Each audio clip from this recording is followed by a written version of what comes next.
City update ન્યૂઝમાં આપનું સ્વાગત છે।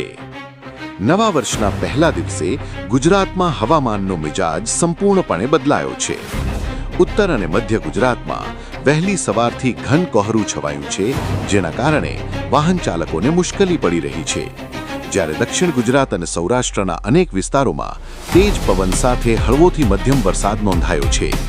હવામાન વિભાગના જણાવ્યા મુજબ અરબી સમુદ્રમાંથી આવતી ભેજયુક્ત હવાઓના કારણે આ ફેરફાર જોવા મળી રહ્યો છે। આવનારા 24 કલાકમાં કેટલાક વિસ્તારોમાં ઠંડી વધુ વધવાની શક્યતા છે।